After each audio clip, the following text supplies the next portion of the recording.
Very true. Don't run in the dark. That's apt.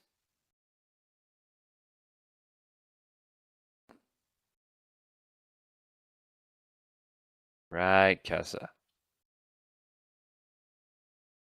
Talked about how Jesus ended up being both the stumbling stone to those who didn't believe and the cornerstone of faith to those who did choose to believe. And we talk about how the Gentiles were much more willing to accept the gospel, while the Jews in mass did not. And as a result, Jesus became both the cornerstone and a stumbling block, depending upon which group you were in. But if you recall, we kind of ended last week with a very cliffhanger like statement from Paul that really just kind of seemed to demand some sort of explanation. And he makes this very blanket statement that's kind of like, okay, that's not a good place to stop. He said, Christ is the end of the law for righteousness to everyone who believes. And so that's where we pick up this week. So can I get someone to read verses 5 through 13 of chapter 10?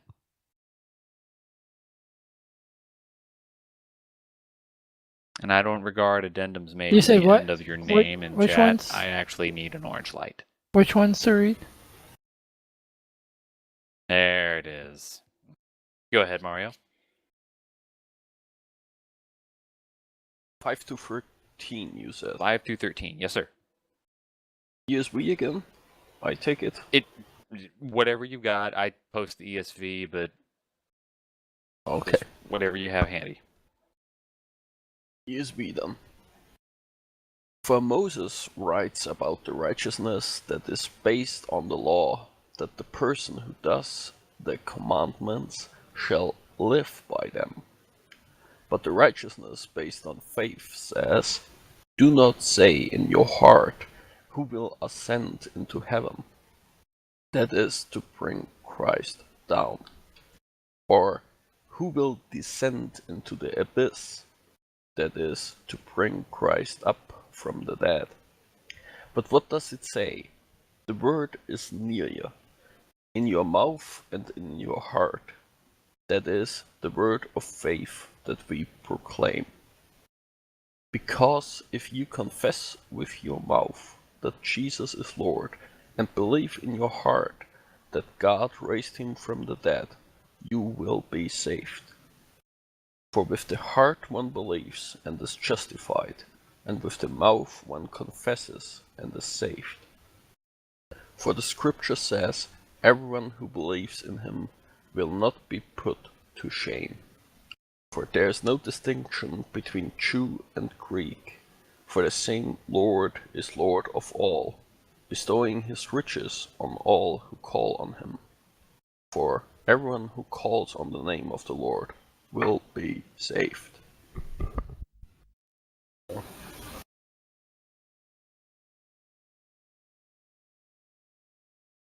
Thank you. All right. So, right from the get-go, we can see that Paul is just continuing his thought from verse 4, because if you look at the very first word in verse 5, what is it? Very first word. 4.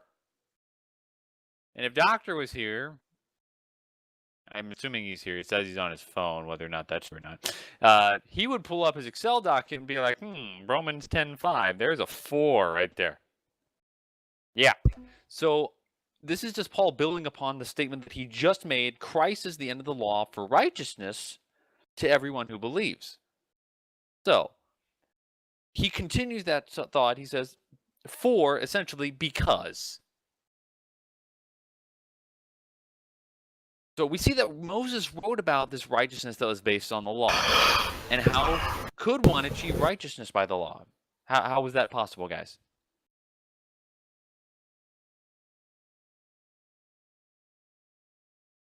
By doing it. Okay.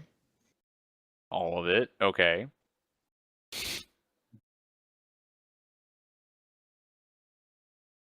I've made the statement before, and Ongerth is picking up what he's going with, what I was laying down. You can't. The law cannot justify. Why can the law not justify? Oh, and you guys have already actually technically answered in the text. Yeah, we can't keep it because we're innately sinful. Yeah, because we're people. We are born with this sin nature, and so we are automatically predisposed to fail in keeping the law.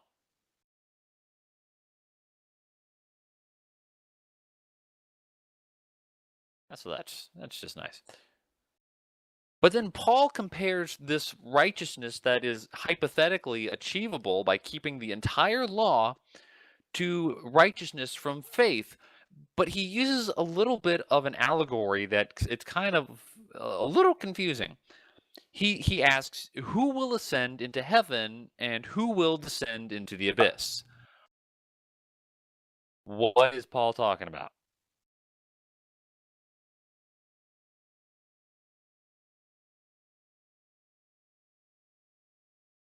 Okay.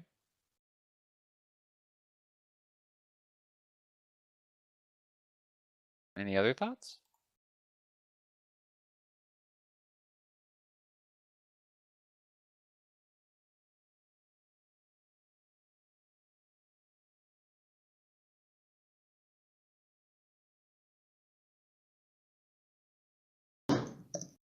No other thoughts. Cool. All right. Well, there's a certain key that you have to remember here. What we're doing here is that we're comparing between two kinds of righteousness. We have this righteousness by works according to the law, but then Paul says, but the righteousness based on faith at the beginning of verse 6. He says, the righteousness based on faith says, do not say in your heart who will ascend into heaven.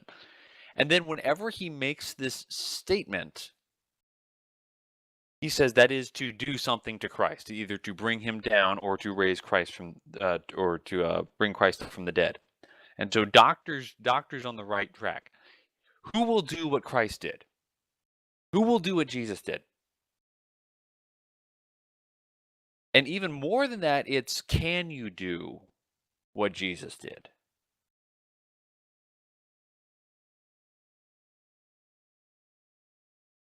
So if you were able to achieve righteousness from the law, how would you do it? What was the only way that you could achieve righteousness through the law?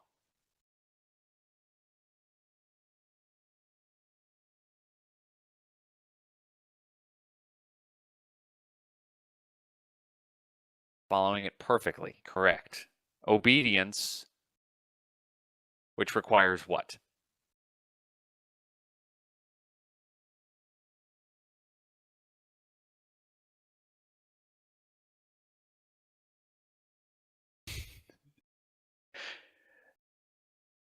Action. You got to do stuff. Righteousness by the law is completely works based. That's what the Jews believed. They believed that if you could keep every single part of the law, you would be declared righteous. But the righteousness of faith doesn't require all of that. It just requires, well, faith. So what Paul is doing here is revealing the simplicity of the gospel against the enormity of a works-based righteousness. Because just look what Jesus did for you. Will you ascend into heaven like Jesus did to declare your righteousness before God the Father? Or will you go dive into the depths of Sheol to stand against the accusations of Satan there? Jesus already did that on our behalf so that we wouldn't have to. That's the point of Paul's message. The gospel is so much easier than trying to do it ourselves because Jesus already did it on our behalf. And then verse 8 just clarifies that even further. He says, we don't have to go hunt down God in either heaven or hell because, like the Bible says, the word is already near you in your mouth and in your heart. Why? Because of verse 9. And if you guys ever sat through the teachings on the Romans road, you know that Romans 10:9 is a stop on that road.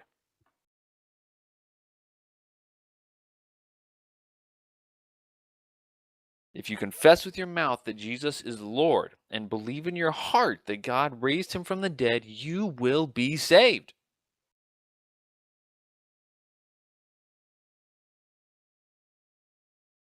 And this is the beauty of the gospel. Every religion on planet Earth is based on the idea that in order to achieve whatever higher plane you believe in, you have to earn it through good works and good attitudes and outweighing the bad that you do with the good that you do. Every religion, every single one, except for one. And this is why we say that the gospel is freedom. It's liberating. Because my eternal destiny isn't based upon what I do. Heaven help us if that were the case. And in an ironic twist, heaven did help us. Heaven sent help. Jesus did what I couldn't do and simply asked that I trust him with my life. He takes care of the rest.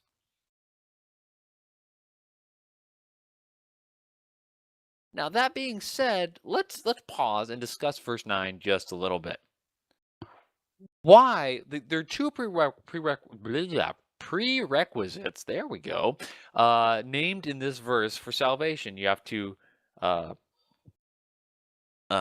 confess that Jesus is Lord with your mouth and believe that God raised him from the dead. Why are these two things named here? Why are they the only two that are named?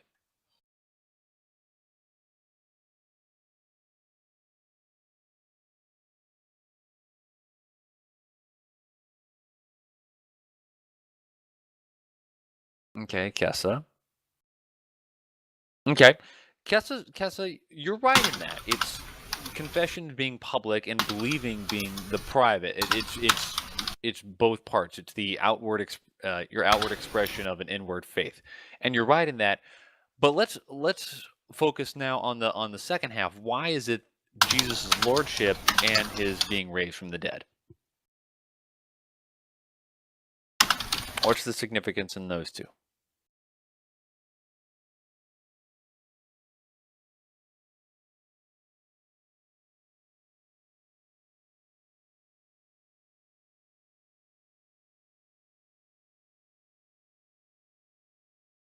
What's okay? Prodigal, you're starting to get there.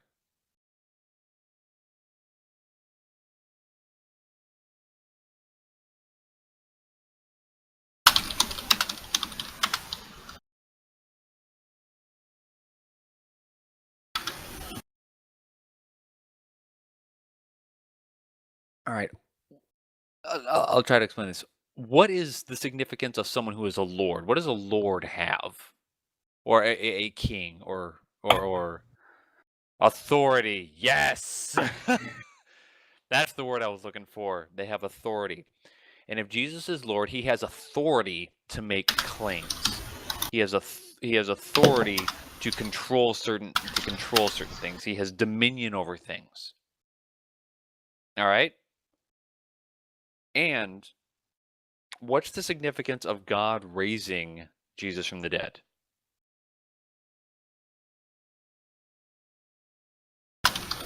Why is that significant?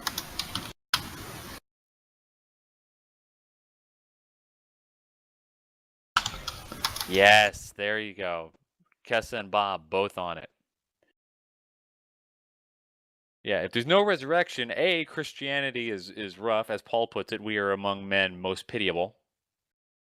But Bob really nails it in that the resurrection verifies every claim that Jesus ever made on two fronts. One, he said he'd rise from the dead, and well, he did. That's cool. And two, if Jesus was a liar, why would God raise him from the dead? If Jesus wasn't telling the truth about all his claims, then why would God ever raise him from the dead? Jesus' resurrection into eternal life verifies everything that he said was true and then also verifies his authority as Lord. And as such, everything that he ever said coalesces into this one foundational belief that we can hold to.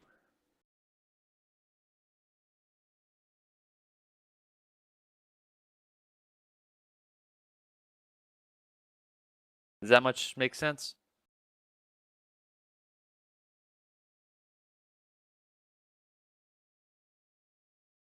I have one yes, that's good.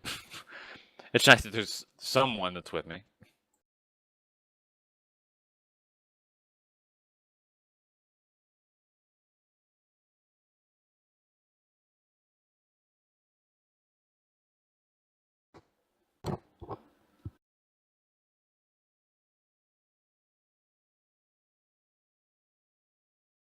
All right.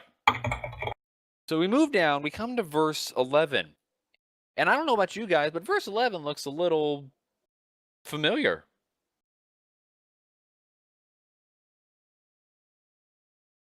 You guys recognize that from anywhere?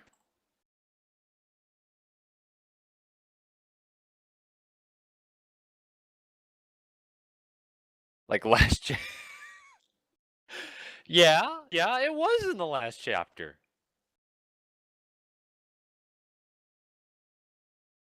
It was right at the second half of verse 33 of Romans 9. It says, whoever believes in him will not be put to shame. It's right there again. How cool is that? Paul just decides, hey, that was really good the first time I said it. Let's repeat it. But unlike the last time we saw this, Paul doesn't mention the stumbling stone at all. Why not? Why would Paul leave out the idea of the stumbling stone the second time that he references this verse?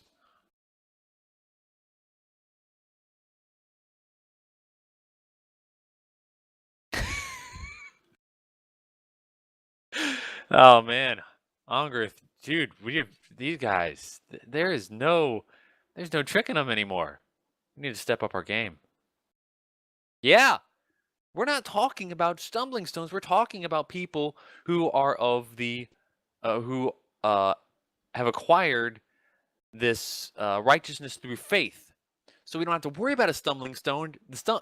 Jesus isn't the stumbling stone to those that believe. He's the cornerstone. You don't have to worry about the stumbling stone. So Paul is like, I don't even need to talk about that. We're past that now.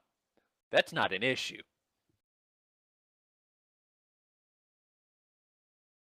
But even in that, Paul as much as he's talking to the people, these believers, he redirects the conversation and he starts focusing on a different word. He's not focusing so much on faith now as he is on a completely separate word. And that word that he starts focusing on is everyone. And this is where things start to get cool. And this is where things start to get very personal, I feel, with Paul.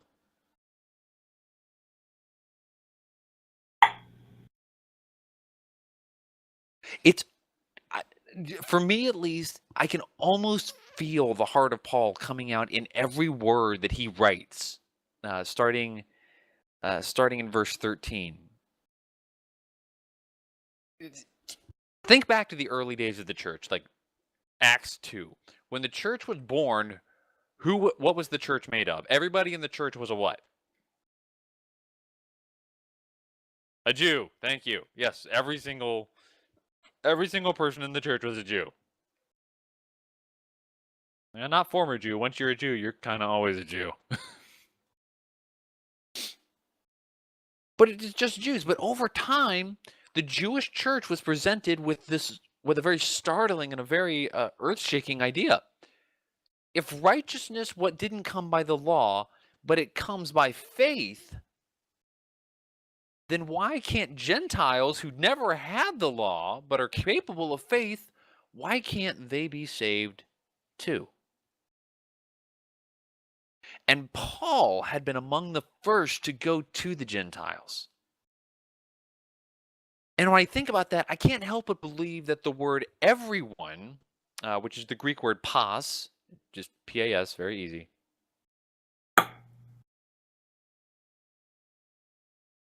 The Greek word pas carried special significance to Paul.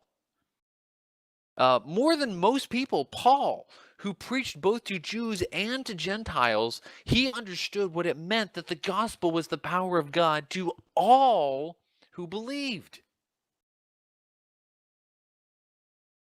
So let's push on. Can I get someone to read verses 14 through the end of the chapter, please?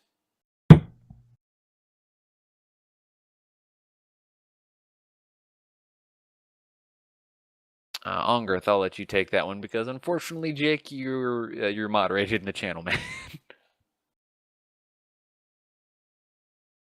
All right. How then will they call on him in whom they have not believed? And how are they to believe in him of whom they have not heard? And how are they to hear without someone preaching? And how are they to preach unless they are sent? As it is written, how beautiful are the feet of those who preach the good news. But they have not all obeyed the gospel, for Isaiah says, Lord, who has believed what he has heard from us? So faith comes from hearing, and hearing through the word of Christ. But I ask, have they not heard? Indeed they have, for their voice has gone out to all the earth, and their words to the ends of the world. But I ask, did Israel not understand? First Moses says, I will make you jealous of those who are not a nation. With a foolish nation I will make you angry. Then Isaiah is so bold as to say, I have been found by those who did not seek me. I have shown myself to those who did not ask for me. But of Israel he says, all day long I have held my hands to a disobedient and contrary people. Wow. All right. So this idea of everyone, Paul just keeps piling it on. And I want to point out something that maybe you guys have noticed as we've gone through Romans. Up to this point in Romans, we've really been covering essentially what's been biblical history and theory. On the whole, Paul has done an awful lot of explaining. He's brought up subjects and he's kind of explained them out and kind of laid it out like this is what it is, this is what it is, this is what it is, this is what it is. I mean, sure, there's been practical application for us to make and a great deal of it, but when was the last time in this study that we covered a specific command given to us?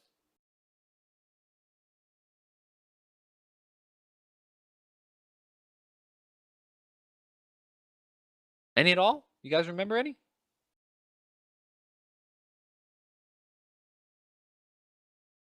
I guess my sister got convicted. Sorry, I take it back. Have there in the Bible study have there been any specific commandments given?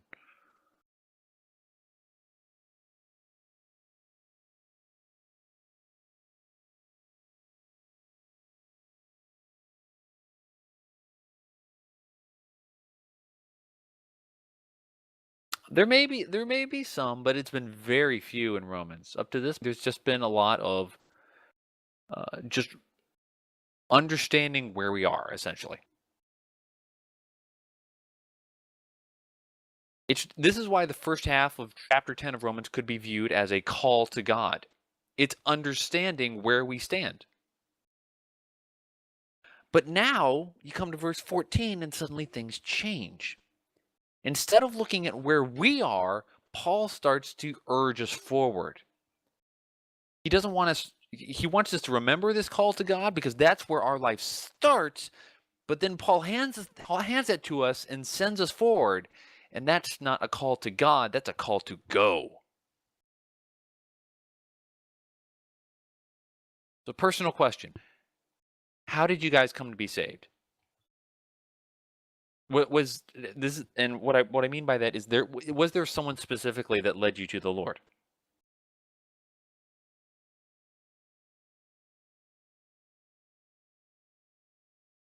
Someone that you can look to that was very instrumental, whether they were in the room with you, alongside you, praying as you came to Christ.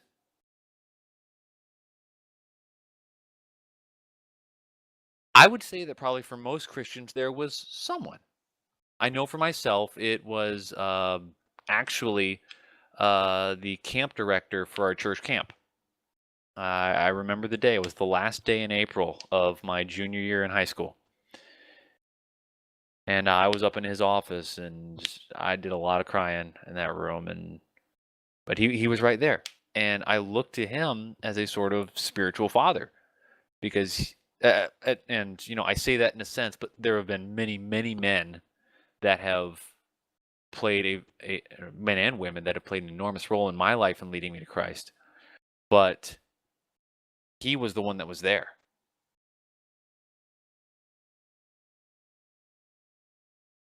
But for most of us, there has been someone that told us the gospel, that presented it to us.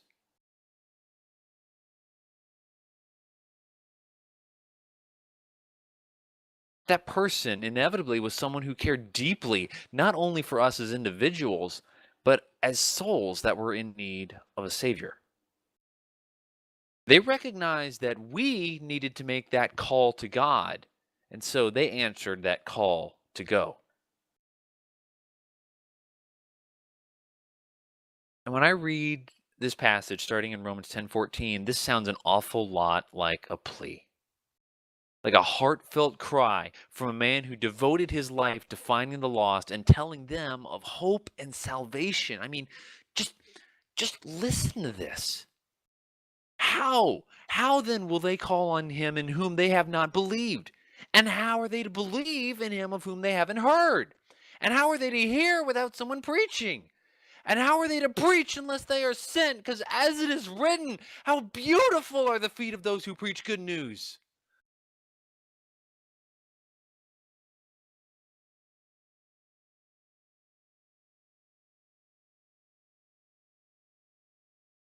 But of course, Paul recognizes that not all who hear will believe. In fact, he quotes a verse to back up his point. So he says, Isaiah says, Lord, who has believed what he has heard from us? Now, who knows where that comes from? That obviously it's in Isaiah. Paul says that, but who knows where that comes from in Isaiah?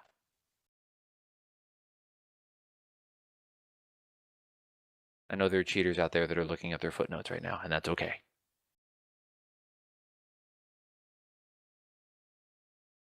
Isaiah 53:1, correct. Now, here's the real question. What's significant about Isaiah 53?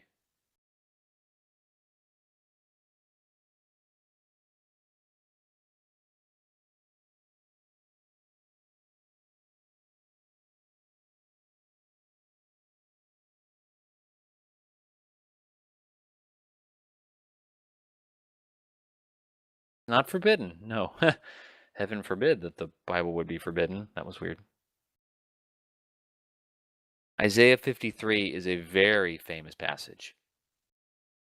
It is the prophecy of the great prophecy from Isaiah of the suffering Messiah. Oh, I see what you're saying. Yes. Okay, I see what you mean now. Yes, you're very right on that, Mario. This is the picture of the Messiah who would suffer, who wouldn't be anything noteworthy, but he would come and he would be bruised and he would be beaten, and by his stripes we are healed. This is Isaiah 53.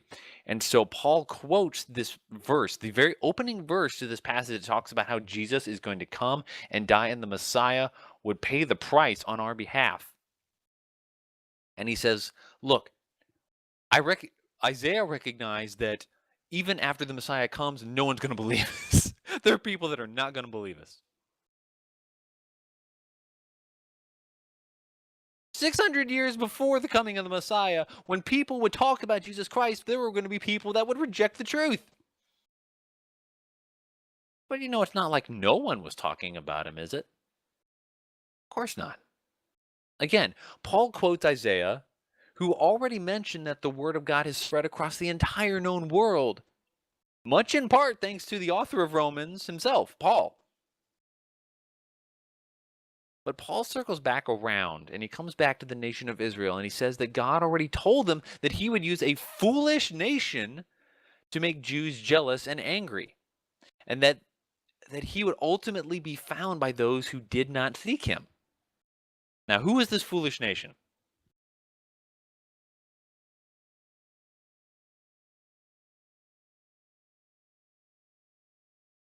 Yeah, that's us. Thanks, Lord. You're calling us out. Yeah, these morons over here, I'm going to them. Thank you.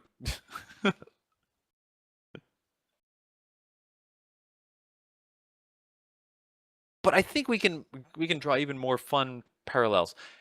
Think way back in the book of Romans, back to the first chapter. Remember how we were talking about all that nasty stuff that these people were doing in Romans 1? That's the Gentiles. These people that did all that stuff back in chapter 1, all this debauchery and such that we were claiming was like, this is horrible stuff. Nobody should do this. That was us. That's how we were viewed, and God said, "Hey, I'm going to them."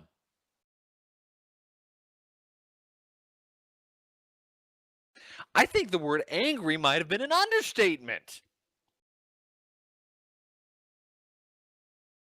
And that's probably as good as the segue as I'll ever get for a definition. The Greek word for angry, the ESV translates as angry, but in Greek it's actually a verb. The word is parogizo. Man, that's a fun one. Why they put the consonants in all the wrong places? Parogizo. And it does mean to provoke someone to anger in a very basic sense, but it's a little bit more personal than that. You're not just making someone upset, but it's done in such a way that you're just you understand someone and you're pushing their buttons. You understand what really sets them off. It's very pointed provoking, done to isolate a sensitive area and just really just kind of annoy the crap out of someone. And that's kind of what God's doing here. Like, hey, you guys think you're my chosen people? You think you're righteous just because you have a temple and some history? You think you're so much better than them heathen Gentiles out there? Well, I think I'll just wander over there and reveal myself to them in a way that you have yet to experience or accept. Have fun watching. Burn. This is the idea of this word here. Is that God is literally getting under the skin of the Jews.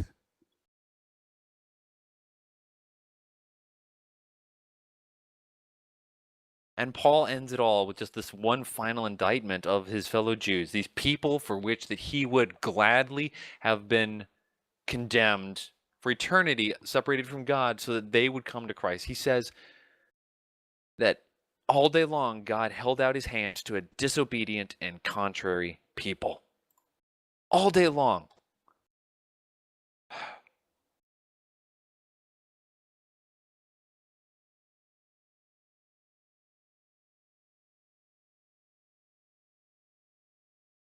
So what? So what? You guys ever wonder what the original versions of the books of the Bible looked like? When John finished writing his book, what did it look like? When Moses was writing the Pentateuch, what did it look like when he was done? And I wonder, what did the book of Romans look like when Paul finished? What did that scroll look like? How long was that papyrus? And over what would become Romans 10 centuries later, I wonder, were Paul's tears visible as drops on the page where his heartbeat met God's as he pled for the souls of both the Jews and the Gentiles?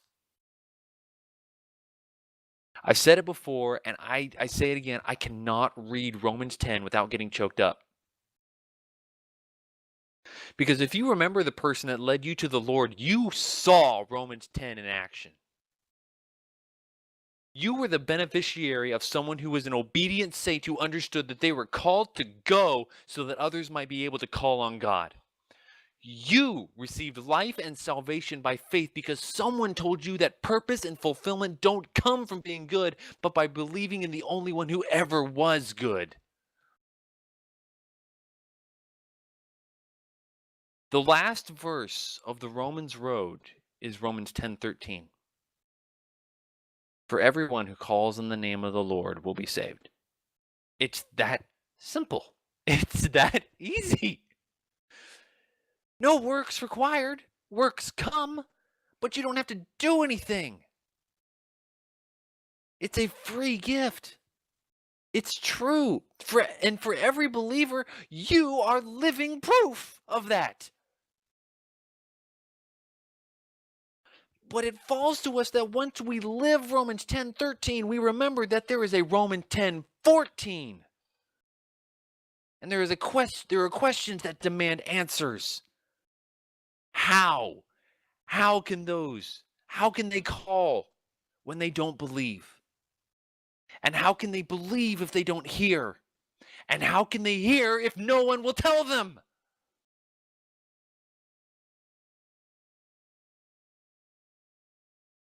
There is a reason that we're called the family of God. There's a lot of reasons, actually. But if you've ever looked at the graph, I guess, the diagram, there we go, diagram of a family tree, you'll know that the only way that tree continues to grow is if people reproduce, be fruitful and multiply. Your mom and dad had you.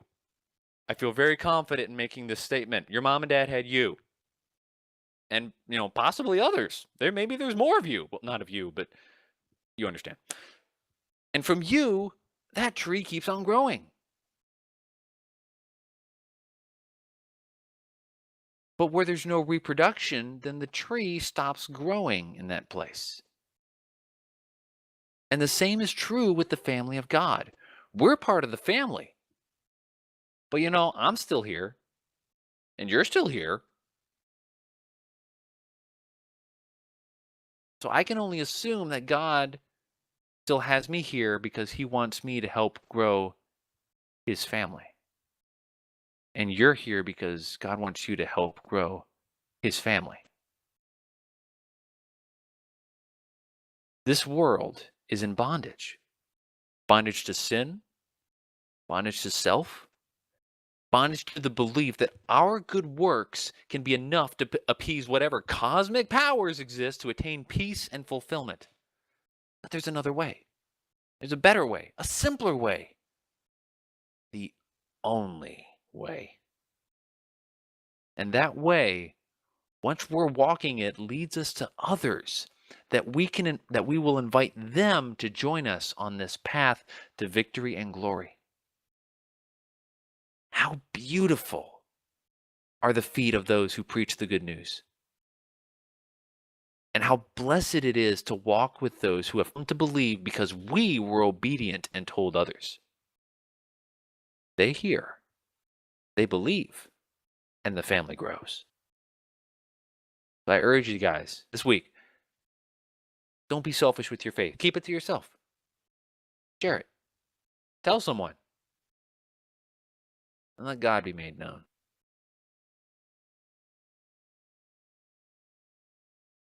Your thoughts, guys.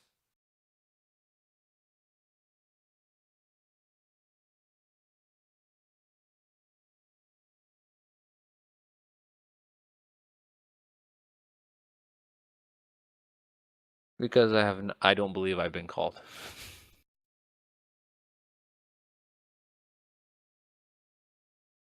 And I don't know if there's a congregation that would sit under me, and I don't know that there's a congregation I want to sit under me.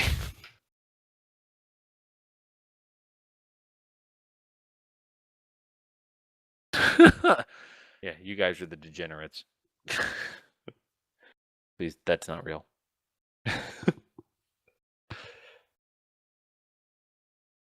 Unruly horde, you should meet my family.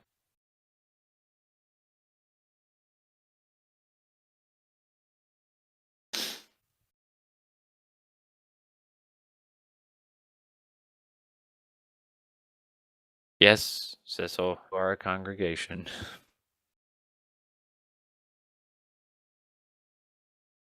I do not. No. Prodigal. I see your light, sir.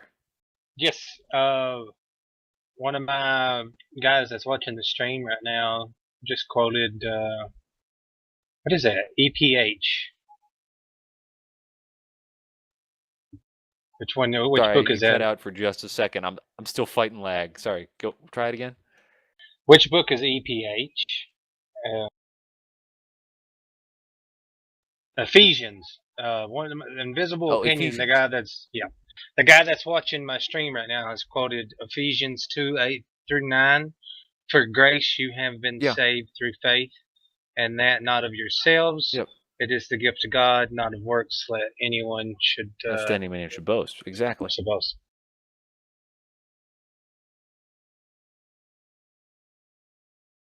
Yeah, that's, I mean, so much of what Paul writes, you guys know what I say. The Bible is the greatest commentary on itself. Fully believe that. And Ephesians 2:8-9 is a fantastic passage. It ties into Romans because it, again, goes back to this idea of faith. No works. Works don't do anything for us. Well, okay, I shouldn't say that. But works have nothing to do with our salvation.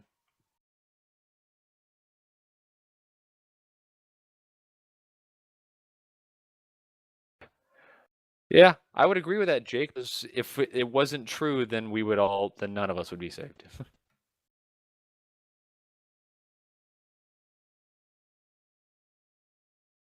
Ephesians 2:8-9 is amazing. It really is. Corey, your light is orange as well.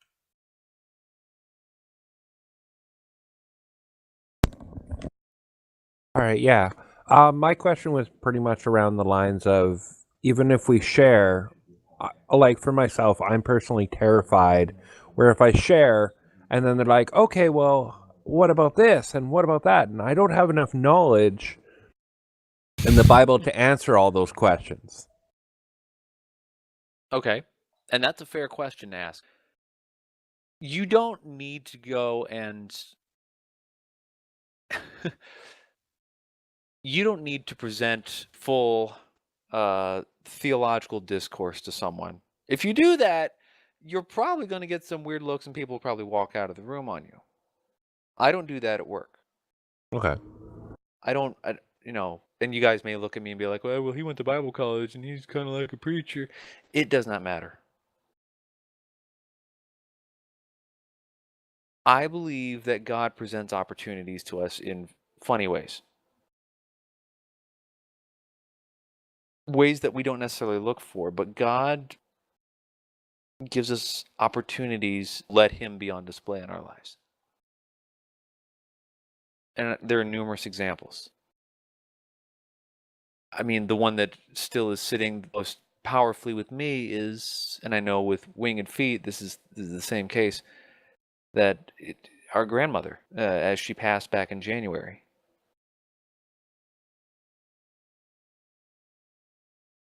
When she was in her last days, and even before that, when she had been in and out of the hospital, the number of people that my grandmother touched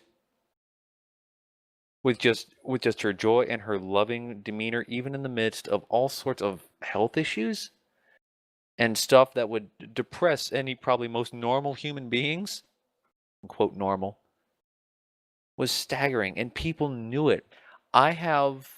She made tons of friends, doctors and nurses and people that loved to go in and see her because she was different, because she was in pain and she was suffering, but she was still a beacon of joy to people.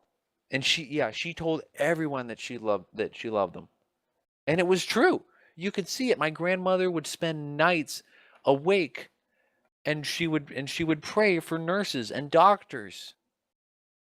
And she would tell them that she did. I have people, I have, you guys know I do story times on Thursdays and Saturdays down at the bookstore. I have a nurse from the rehab facility that comes to the story time, brings her son. And when she comes, I didn't realize it was her. The first time I saw her, she said, "I've seen you down there." And I was like, my initial thought was, well, I'm sorry, you've met me before. Hopefully I can change whatever opinion I made on you the first time. But she said, "I've seen you down there." And I said, "You probably saw me when I was down there with my grandmother, Miss Murphy." And she was like, "Oh, we all loved Miss Murphy." And she said we all just clung to her and we loved her just like she was everybody's mom. And I believe that these are the opportunities that God places with us, because when you're peculiar, when you're weird, and not weird in just a silly way, but weird in a way where you are displaying the virtues, the fruit of the Spirit, these things that God places within us in the midst of situations where most people wouldn't display that, people notice. A lot of times people don't think that we don't think that people are necessarily watching. I got news for you. The world is looking. And if they see you behaving curiously, if they know that you're going through a really hard time with your financial troubles, health issues, emotional struggles, social issues, if there is a problem in your life and they know it and yet they see you overcoming that and living beyond your circumstances, they notice. Because every person on this planet goes through some sort of problem, some sort of trial. No one gets off this planet without facing something rough. And if they see you living beyond your circumstances, they wonder, how can I do that?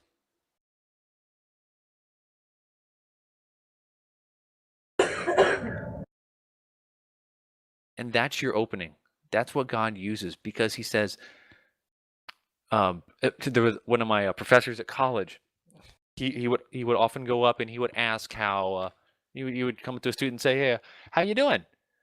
And he said one time he had a student that said, "Well, I'm doing all right under the circumstances."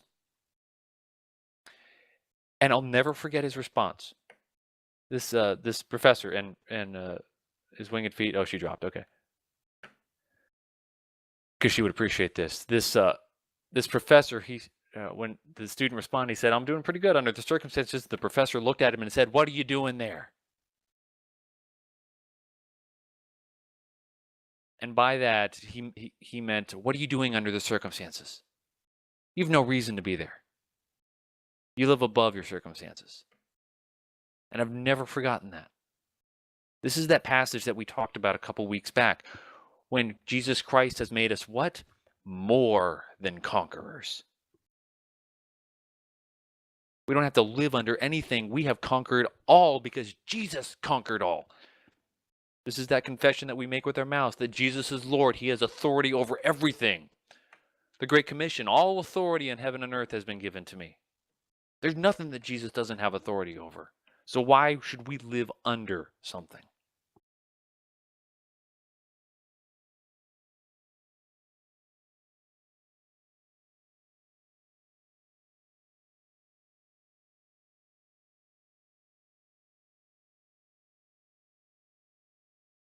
Yeah. So that was an awful long statement to make in response to your question. But the idea is that you don't have to be a theologian. I've said this several times before, but it's credited to Augustine. He said, preach the word. And if necessary, use words.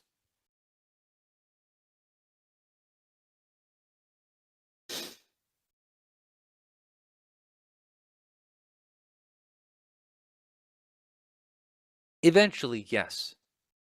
But you don't have to open with words. Oh, was it St. Francis? My apologies, Ongrith.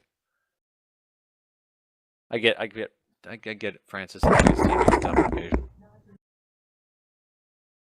That's okay. I don't mind being sniped by Ongrith.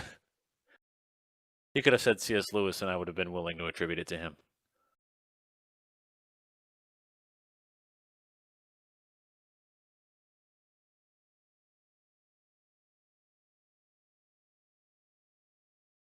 Guys, you would have been proud of me this week.